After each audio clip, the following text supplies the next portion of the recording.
आज हिंगोलीत संतोष बांगर हे छत्रपती संभाजीनगरच्या MGM रुग्णालयाच्या डॉक्टरांवर चांगले संतापले होते।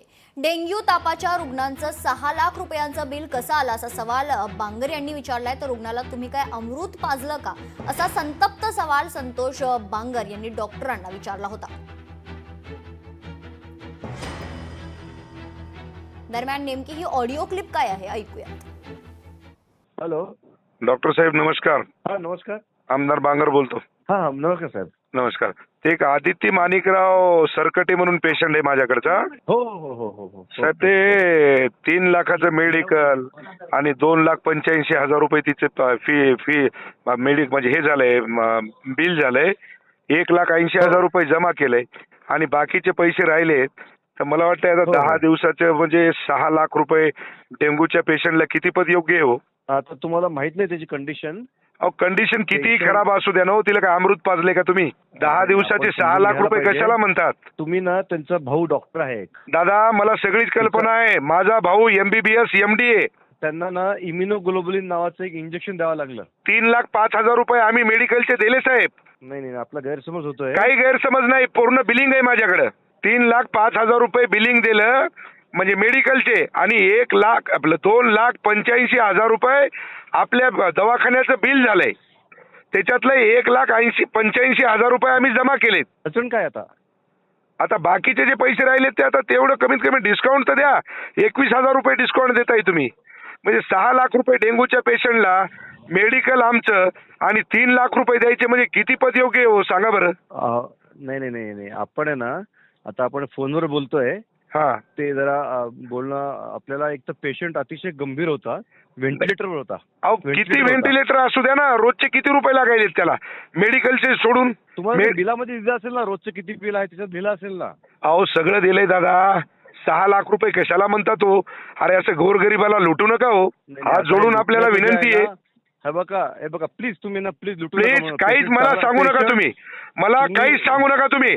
या पद्धतीनं जर तुम्हाला दवाखाना चालवायचा असेल तर आम्हाला ऍक्शन घ्यायचा अधिकार आहे, ध्यानात ठेवा। 6 लाख रुपये कशाला घेता हो? 3,05,000 रुपये तुम्ही मेडिकलचे घेतले आणि 2,85,000 रुपये तुम्ही हॉस्पिटलची फीस घेता। हॉस्पिटलचं बिल आहे ना, एकतर मी डॉक्टर एक काम करणार, तिथे ते ठरल्याप्रमाणे बिल असतं। अरे कशाचा ठरल्याप्रमाणे? अहो डॉक्टर साहेब आळ्या पडतीला, आलं का लक्षात? असे गोरगरीब लोकांना लुटू नका। मी आता आरोग्य मंत्र्याला बोललोय, हे योग्य नाही, तुमचं ध्यानात ठेवा। म्हणजे जेवढं मोठं युनिट तुमचं हॉस्पिटल म्हणजे तुम्ही लोकांना लुटायसाठी केलंय का? ह्याला लुटणं कसं काय म्हणणार? पेशंट चांगला झाला, बरा। अरे पेशंट चांगला झाला तर पैसे घेण्याची काही पद्धत असती ना हो? हा जे ठरलं, आता तुम्हाला कल्पनाच नाही पेशंट किती सिरियस होता। तुम्ही अहो किती पेशंट वाटतं नातेवाईकांनी मला बोलले ना, त्यांनी सांगावं की आम्ही लुटलंय किंवा आम्ही अहो मी त्यांचा नातेवाईक आहे हो, माझ्या मतदारसंघातला पेशंट आहे तो। नाही मग तुम्ही मला अधिकाने फोन केलात की त्या पेशंट आपण दुसरीकडे शिफ्ट केलं असतं त्यांना। अहो कुणीकडे पेशंटला शिफ्ट केलं असतं, पण ही पद्धत आहे का? अहो ज्या वेळेस दुःखाची घटना येते ना त्यावेळेस माणूस अंगावरचं सगळं। तुमचं म्हणणं काय आहे? माझं म्हणणं एवढंच आहे की ते बाकीचे जे पैसे येतात ते घेऊ नका। बरं ठीक आहे, करा तेवढी मदत। दरम्यान संतोष बांगर यांच्यासोबत बातचीत केली आमचे प्रतिनिधी गजानन वाणी यांनी।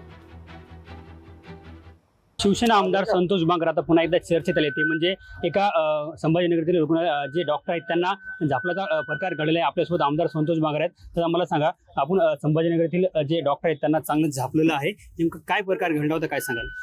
मला वाटते की MGM हॉस्पिटल हे एक लुटण्याचं साधन झालंय। दवाखाना फक्त नावालाच आहे, पण खऱ्या अर्थानं MGM हॉस्पिटल म्हणजे एक खाटीकखाना आहे। काल आदित्य सरकटे नावाची चिमुकली 13 वर्षाची 10 दिवसापासून त्या हॉस्पिटलमध्ये ऍडमिट होती। तिचं 3,05,000 रुपये मेडिकलचं बिल आणि 2,85,000 रुपये तिच्या हॉस्पिटलचं बिल द्यायचं कुठून? 4-4.5 लाख रुपये त्यांनी आपली शेती घाण ठेवली आणि त्यांची पूर्तता केली। बाकीच्या बिलासाठी त्यांनी मला फोन केला। मी डॉक्टरला रिक्वेस्ट केली, विनवणी केली की गरीब पेशंट आहे, जाऊ दे त्यांना, पण ते ऐकायच्या मनस्थितीमध्ये नव्हते। त्यांनी सांगितलं की आम्ही सुद्धा नौकर आहोत, आमच्या हातामध्ये काही नाही, जे काही आहे तर हे युनिट करते। मला वाटतंय हे MGM हॉस्पिटल हे बंद पडलं पाहिजे, कारण की या ठिकाणी गोरगरीब लोकांची पळवणूक करण्याचं काम हे MGM हॉस्पिटल करत आहे। अकोल्यामध्ये चिरावी जे हॉस्पिटल आहे त्याच्यावर 302चा गुन्हा दाखल झाला पाहिजे. त्याचं कारण त्या दिवशी मी स्वतः त्या डॉक्टरला बोललो, ते डिपॉझिट नसल्यामुळे त्या पेशंटला त्या बाळाला व्हेंटिलेटरवर घेतलं नाही आणि व्हेंटिलेटरवर घेतल्या नसल्यामुळे ते बाळ त्या दिवशी मृत्युमुखी पडलं. त्या डॉक्टरवरती 302चा गुन्हा दाखल झाला पाहिजे. या ठिकाणी विधिमंडळामध्ये सन्माननीय मुख्यमंत्री उपमुख्यमंत्र्याकडे आम्ही आरोग्यमंत्र्याकडे त्या ठिकाणी 302चा गुन्हा दाखल केल्याशिवाय आम्ही स्वस्थ बसणार नाही. तर हे होते आमदार संतोष बांगर. कॅमेरामन राजेश सोबत गजानन वाणी, लोकशाही मराठी, हिंगोली. लोकशाही मराठी ऐका, पहा, जागरूक रहा.